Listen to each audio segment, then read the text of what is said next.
خلافت و ملوکیت سید ابوالعلا مودودی رحمہ ادارہ ترجمان القرآن لاہور۔ باب ہشتم، خلافت اور اس کے متعلقہ مسائل میں امام ابو حنیفہ رحمہ اللہ کا مسلک۔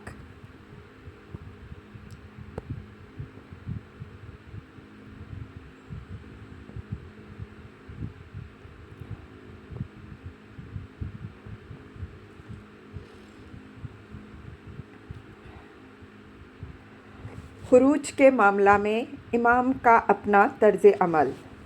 اس سے امام کی اصولی رائے تو اس مسئلے میں صاف معلوم ہو جاتی ہے، لیکن ان کا پورا نقطۂ نظر اس وقت تک سمجھ میں نہیں آ سکتا جب تک ہم یہ نہ دیکھیں کہ ان کے زمانے میں خروج کے جو اہم واقعات پیش آئے ان میں کیا طرز عمل انہوں نے اختیار کیا۔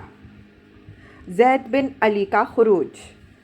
پہلا واقعہ زید بن علی کا ہے، جن کی طرف شیعوں کا فرقہ زیدیہ اپنے آپ کو منسوب کرتا ہے۔ یہ امام حسین رضی اللہ عنہ کے پوتے اور امام محمد باقر کے بھائی تھے۔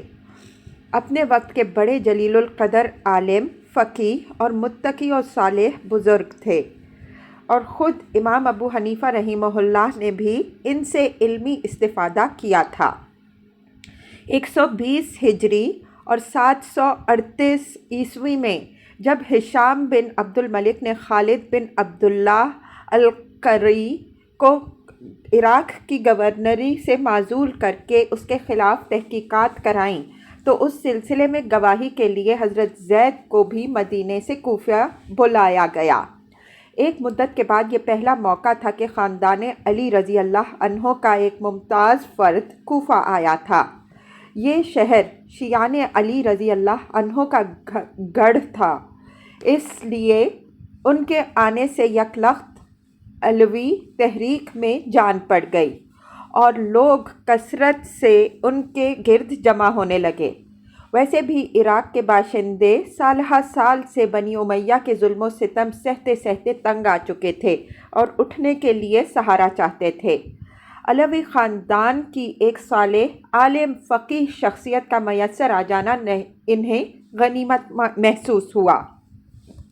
ان لوگوں نے زید کو یقین دلایا کہ کوفہ میں 1,00,000 آدمی آپ کا ساتھ دینے کے لیے تیار ہیں، اور 15,000 آدمیوں نے بیعت کر کے باقاعدہ اپنے نام بھی ان کے رجسٹر میں درج کرا دیے۔ اس اثناء میں کہ خروج کی یہ تیاریاں اندر ہی اندر ہو رہی تھیں، اموی گورنر کو ان کی اطلاع پہنچ گئی۔ زید نے یہ دیکھ کر کہ حکومت خبردار ہو گئی ہے، صفر سن 122 ہجری 740 عیسوی میں قبل از وقت خروج کر دیا۔ جب تصادم کا موقع آیا تو کوفہ کے شیعان علی رضی اللہ عنہ کا ساتھ چھوڑ گئے۔ جنگ کے وقت صرف 218 آدمی ان کے ساتھ تھے۔ دوران جنگ میں اچانک ایک تیر سے وہ گھائل ہوئے اور ان کی زندگی کا خاتمہ ہو گیا۔ اس خروج میں امام ابو حنیفہ رحمہ اللہ کی پوری ہمدردی ان کے ساتھ تھی۔ انہوں نے زید کو مالی مدد بھی دی اور لوگوں کو ان کا ساتھ دینے کی تلقین بھی کی۔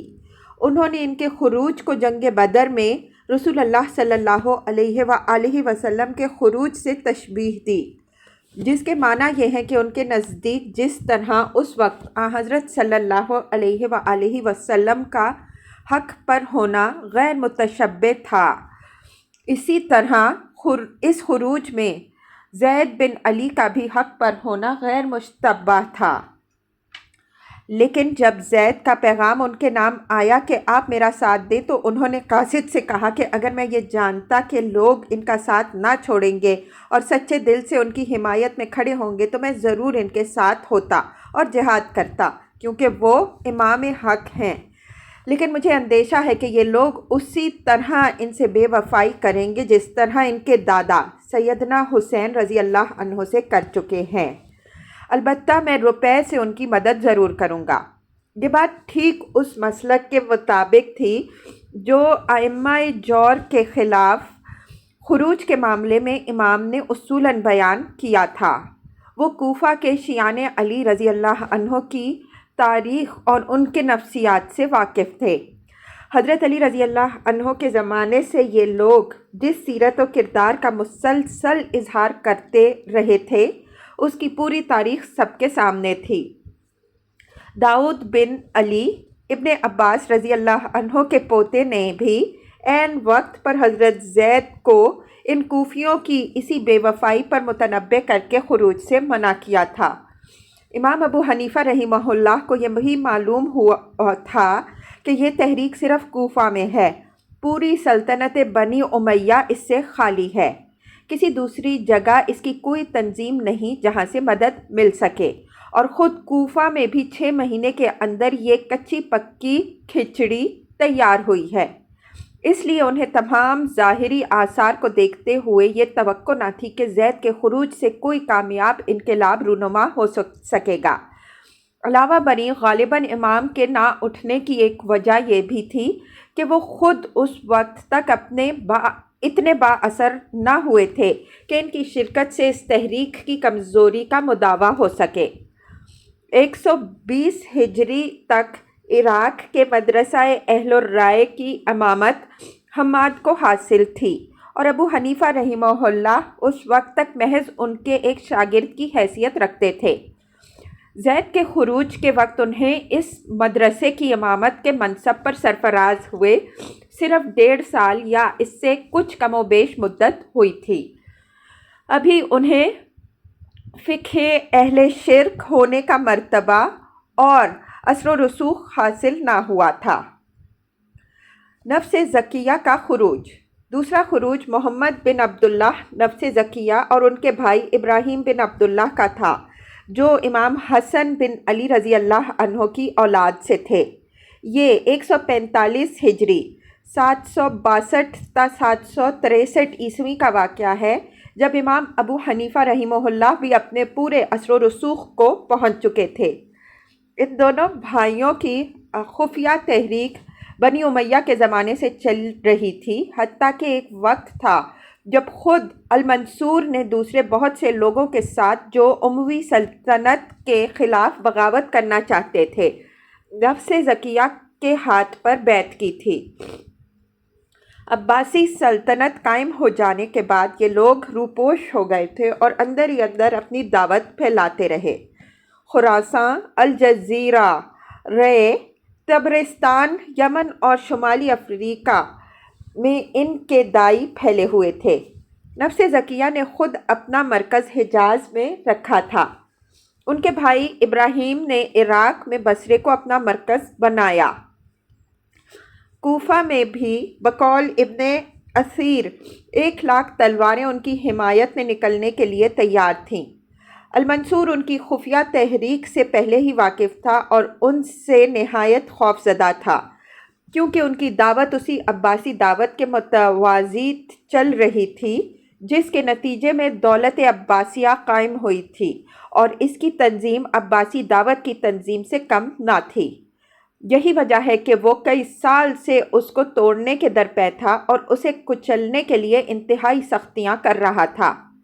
جب رجب 145 میں نفس زکیہ نے مدینے سے عملاً خروج کیا تو منصور سخت گھبراہٹ کی حالت میں بغداد کی تعمیر چھوڑ کر کوفہ پہنچا، اور اس تحریک کے خاتمے تک اسے یقین نہ تھا کہ اس کی سلطنت باقی رہے گی یا نہیں۔ بسا اوقات بدحواس ہو کر کہتا، بخدا میری سمجھ میں نہیں آتا کہ کیا کروں۔ بصرہ، فارس، اہواز، واسط، مدائن، سواد، جگہ جگہ سے سقوط کی خبریں آتی تھیں اور ہر طرف سے اس کو بغاوت پھوٹ پڑنے کا خطرہ تھا۔ 2 مہینے تک وہ ایک ہی لباس پہنے رہا، بستر پر نہ سویا، رات رات بھر مصلے پر گزار دیتا تھا۔ اس نے کوفہ سے فرار ہونے کے لیے ہر وقت تیز رفتار سواریاں تیار رکھ چھوڑی تھیں۔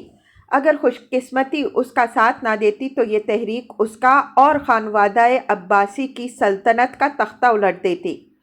اس خروج کے موقع پر امام ابو حنیفہ رحمہ اللہ کا طرز عمل پہلے خروج سے بالکل مختلف تھا۔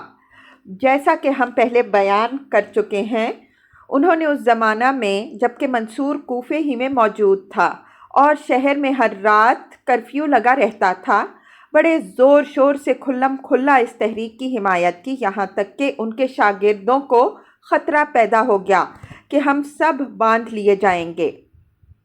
وہ لوگوں کو ابراہیم کا ساتھ دینے اور ان سے بیعت کرنے کی تلقین کرتے تھے۔ وہ ان کے ساتھ خروج کو نفلی حج سے 50 یا 70 گنا زیادہ ثواب کا کام قرار دیتے تھے۔ ایک شخص ابو اسحاق الفزاری سے انہوں نے یہاں تک کہا کہ تیرا بھائی جو ابراہیم کا ساتھ دے رہا ہے، اس کا یہ فعل تیرے اس فعل سے کہ تو کفار کے خلاف جہاد کرتا ہے زیادہ افضل ہے۔ امام کے یہ اقوال ابو بکر جصاص الموفق الملکی اور ابن البزار الکردری صاحب فتاوی بزازیہ جیسے لوگوں نے نقل کیے جو خود بڑے درجے کے فقیہ ہیں۔ ان اقوال کے صاف معنی یہ ہیں کہ امام کے نزدیک مسلم معاشرے کے اندرونی نظام کو بگڑی ہوئی قیادت کے تسلط سے نکالنے کی کوشش باہر کے کفار سے لڑنے کی بنسبت بدرجہ زیادہ فضیلت رکھتی تھی۔ سب سے زیادہ اہم اور خطرناک اقدام ان کا یہ تھا کہ انہوں نے المنصور کے نہایت معتمد جنرل اور اس کے سپہ سالار اعظم حسن بن قحطبہ کو نفس زکیہ اور ابراہیم کے خلاف جنگ پر جانے سے روک دیا۔ اس کا باپ قحطبہ وہ شخص تھا جس کی تلوار نے ابو مسلم کی تدبیر و سیاست کے ساتھ مل کر سلطنت عباسیہ کی بنا رکھی تھی۔ اس کے مرنے کے بعد یہ اس کی جگہ سپہ سالار اعظم بنایا گیا اور منصور کو اپنے جنرلوں میں سب سے زیادہ اسی پر اعتماد تھا، لیکن وہ کوفے میں رہ کر امام ابو حنیفہ رحمہ اللہ کا گرویدہ ہو چکا تھا۔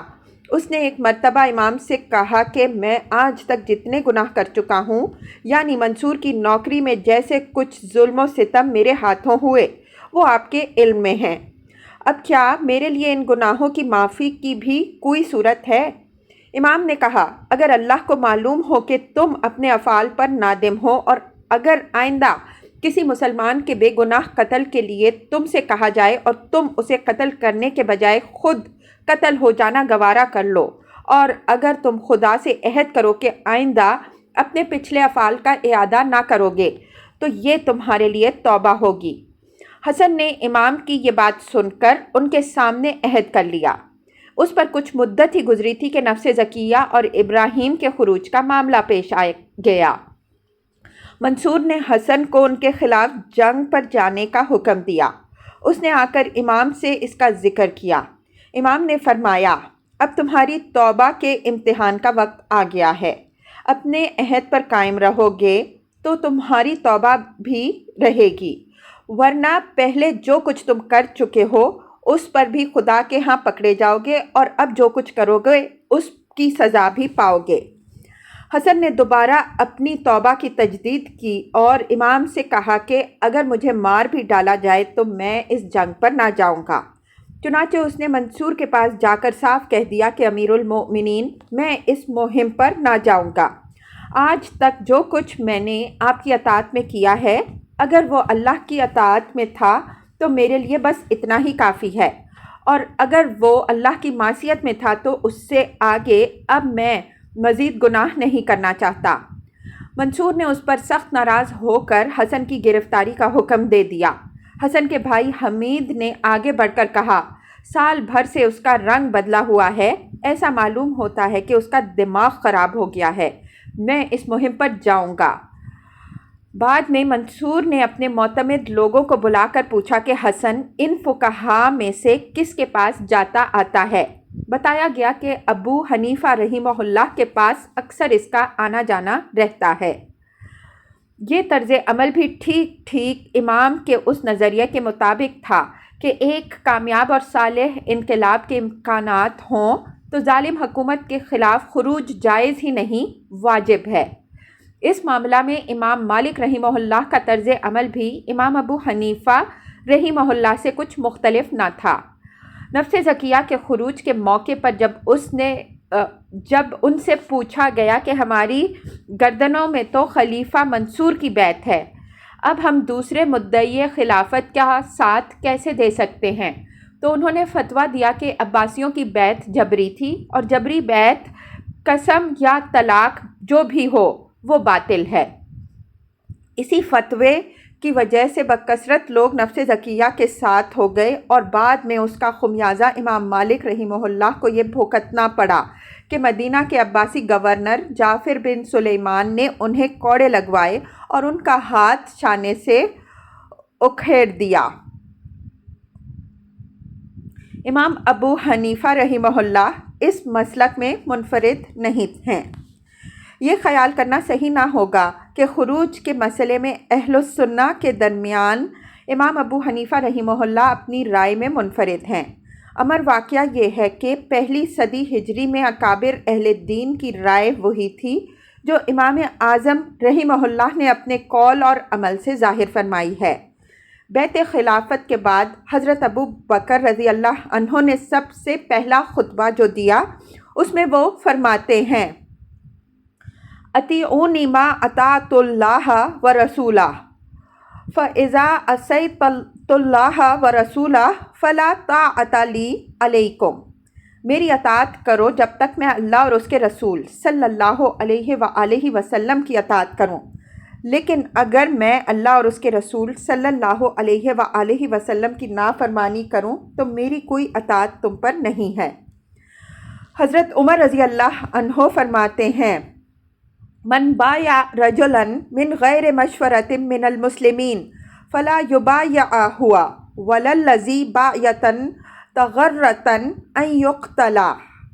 جس نے مسلمانوں کے مشورے کے بغیر کسی شخص کی بیعت کی وہ بیعت کرنے والا اور جس سے اس نے بیعت کی اپنے آپ کو بھی اور اس کو بھی دھوکہ دیتا ہے اور اپنے آپ کو قتل کے لیے پیش کرتا ہے۔ یزید کی قائم شدہ امارت کے مقابلے میں جب حضرت حسین رضی اللہ عنہ اٹھے تو بکثرت صحابہ رضی اللہ عنہم اجمعین زندہ تھے اور فقہائے تابعین کا تو قریب سارا گروہ ہی موجود تھا، مگر ہماری نگاہ سے کسی صحابی یا تابعی کا یہ قول نہیں گزرا کہ حضرت حسین رضی اللہ عنہ ایک فعل حرام کا ارتکاب کرنے جا رہے ہیں۔ جن لوگوں نے بھی حضرت ممدوح کو روکا تھا یہ کہہ کر روکا تھا کہ اہل عراق قابل اعتماد نہیں ہیں، آپ کامیاب نہ ہو سکیں گے اور اس اقدام سے اپنے آپ کو خطرے میں ڈال دیں گے۔ بالفاظ دیگر ان سب کی رائے اس مسئلے میں وہی تھی جو بعد میں امام ابو حنیفہ رحمہ اللہ نے ظاہر فرمائی کہ فاسد امارت کے خلاف خروج بجائے خود ناجائز نہیں ہے، مگر اس اقدام سے پہلے یہ دیکھ لینا ضروری ہے کہ آیا بگڑے ہوئے نظام کو بدل کر صالح نظام قائم ہو جانے کا امکان ہے یا نہیں۔ امام حسین رضی اللہ عنہ اہل کوفہ کے پے در پے خطوط کی بنا پر یہ سمجھ رہے تھے کہ انہیں اتنے حامی مل گئے ہیں جنہیں ساتھ لے کر وہ ایک کامیاب انقلاب برپا کر سکتے ہیں، اسی لیے وہ مدینہ سے چل کھڑے ہوئے۔ بخلاف اس کے جو صحابہ رضی اللہ عنہم اجمعین ان کو روک رہے تھے ان کا یہ خیال تھا کہ اہل کوفہ نے ان کے والد حضرت علی رضی اللہ عنہ اور ان کے بھائی حضرت حسن رضی اللہ عنہ کے ساتھ جو بے وفائیاں کی تھیں ان کی بنا پر وہ اعتماد کے لائق نہیں ہیں۔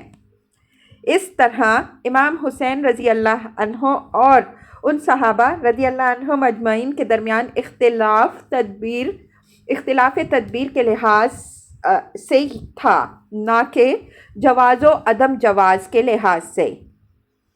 اسی طرح جب حجاج بن یوسف کے ظالمانہ دور ولایت میں عبد الرحمن بن اشعث نے بنی امیہ کے خلاف خروج کیا تو اس وقت کے بڑے بڑے فقہا سعید بن جبیر، الشعبی، ابن ابی لیلہ اور ابو البختری اس کے ساتھ کھڑے ہو گئے۔ ابن کثیر کا بیان ہے کہ قراء یعنی علماء و فقہا کی ایک پوری ریجیمنٹ اس کے ساتھ تھی۔ پھر جو علماء اس کے ساتھ کھڑے نہ ہوئے ان میں سے بھی کسی نے یہ نہیں کہا کہ یہ خروج ناجائز ہے۔ اس موقع پر ابن الاشعث کی فوج کے سامنے ان فقہا نے جو تقریریں کی تھیں وہ ان کے نظریے کی پوری ترجمانی کرتی ہیں۔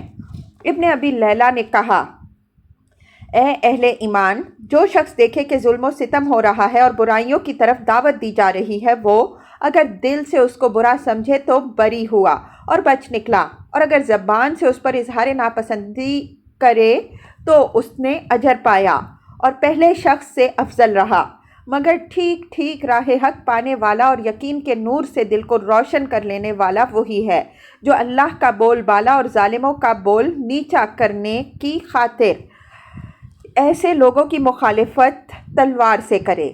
پس جنگ کرو ان لوگوں کے خلاف جنہوں نے حرام کو حلال کر دیا اور امت میں برے راستے نکالے ہیں، جو حق سے بیگانہ ہیں اور اسے نہیں پہچانتے، جو ظلم پر عمل کرتے ہیں اور اسے برا نہیں جانتے۔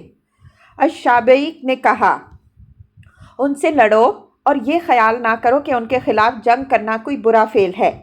خدا کی قسم، آج روئے زمین پر میرے علم میں ان سے بڑھ کر ظلم کرنے والا اور اپنے فیصلوں میں ناانصافی کرنے والا کوئی گروہ نہیں ہے، بس ان کے خلاف لڑنے میں ہرگز سستی نہ ہونے پائے۔ سعید بن جبیر نے کہا، ان سے لڑو اس بنا پر کہ وہ حکومت میں ظالم ہیں، دین میں سرکش ہیں، کمزوروں کو ذلیل کرتے ہیں اور نمازوں کو ضائع کرتے ہیں۔ ان فقہا کے برعکس جن بزرگوں نے حجاج کے خلاف خروج میں ابن الاشعث کا ساتھ نہیں دیا، انہوں نے بھی یہ نہیں کہا کہ یہ خروج بجائے خود حرام ہے، بلکہ یہ کہا کہ ایسا کرنا مصلحت کے خلاف ہے۔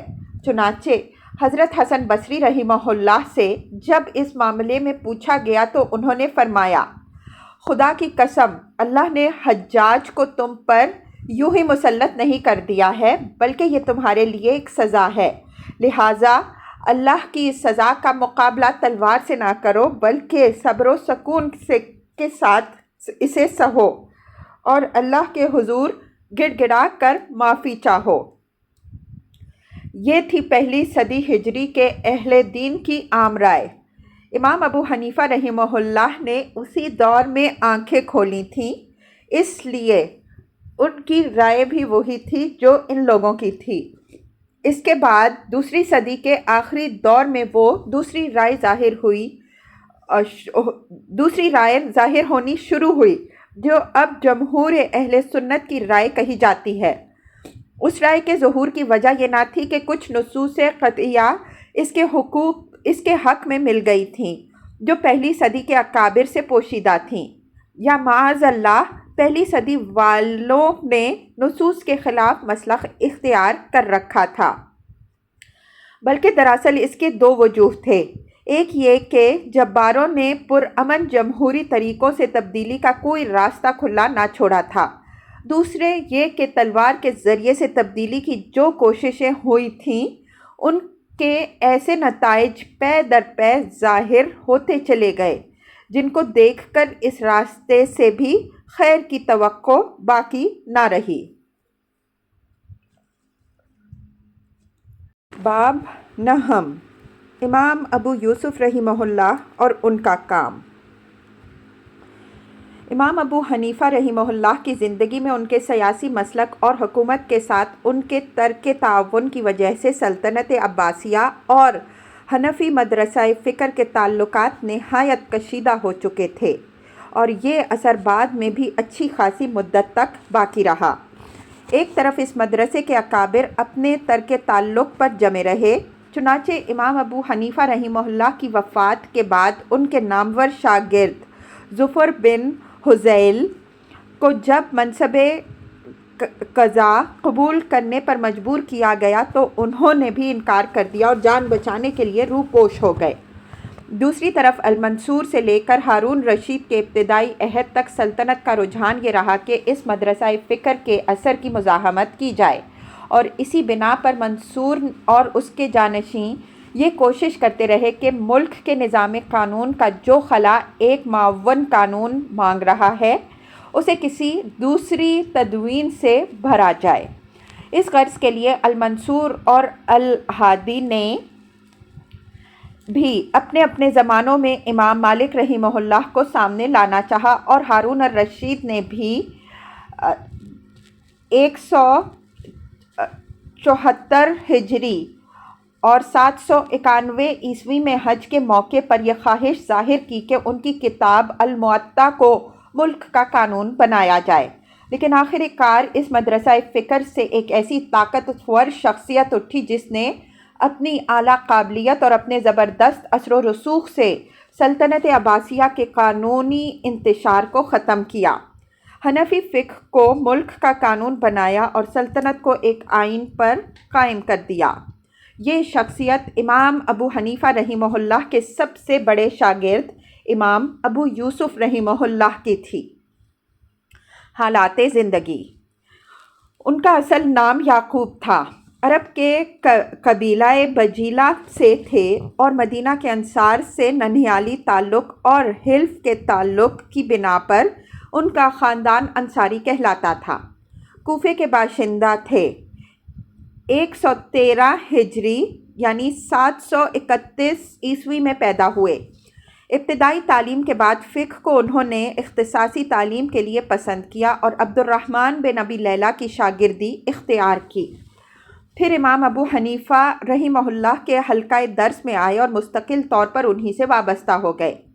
والدین نہایت غریب تھے، وہ ان کی تعلیم جاری نہ رکھنا چاہتے تھے۔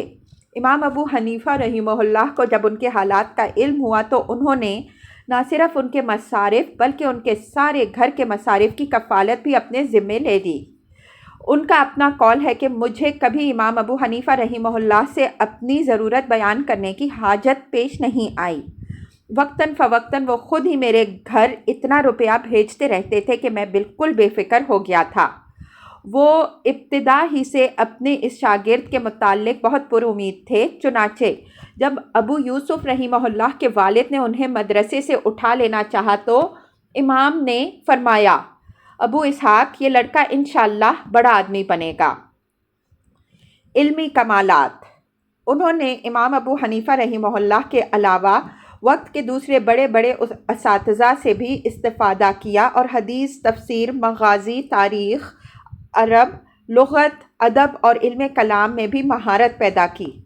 خصوصاً حدیث کا وہ وسیع علم رکھتے تھے۔ حافظ حدیث تھے اور یحییٰ بن معین، احمد بن حنبل رحمہ اللہ اور علی ابن المدینی رحمہ اللہ جیسے لوگوں نے ان کو ثقہ قرار دیا ہے۔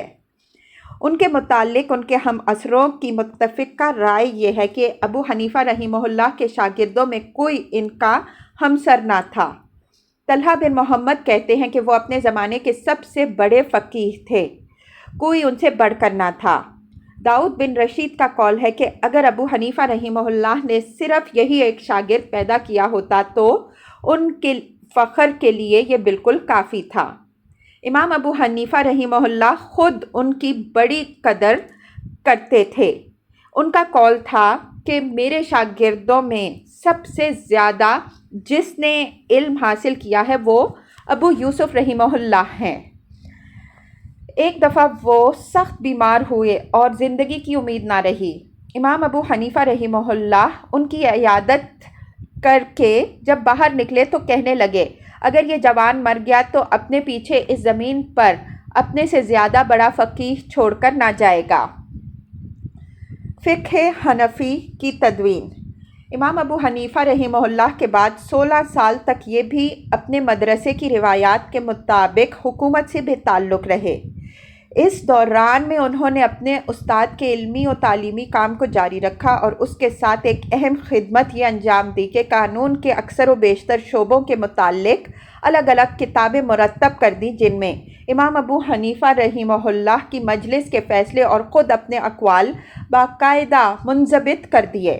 یہ کتابیں جب ملک میں پھیلی تو نہ صرف یہ کہ عام علمی حلقوں کو انہوں نے متاثر کیا بلکہ عدالتوں اور تمام سرکاری محکموں سے تعلق رکھنے والے لوگوں کی رائے بھی فقہ حنفی کے حق میں ہموار کر دی، کیونکہ اس وقت کوئی دوسرا مرتب و منظم قانونی ذخیرہ ایسا موجود نہ تھا جو ان کی ضرورت اس طرح پوری کرتا۔ امام مالک کی الموطا اگرچہ جلد ہی میدان میں آ گئی، مگر وہ نہ اتنی جامع تھی نہ تدوین کے اعتبار سے اس قدر واضح کہ ایک حکومت کی ضروریات پوری کر سکتی۔ ابو یوسف رحمہ اللہ کے اس علمی کام کا فائدہ یہ ہوا کہ ان کے برسر اقتدار آنے سے پہلے ہی فقہ حنفی دماغوں اور معاملات پر چھا چکی تھی اور صرف اس امر کی کسر باقی تھی کہ سیاسی اقتدار باقاعدہ اس کو ملک کا قانون بنا دے۔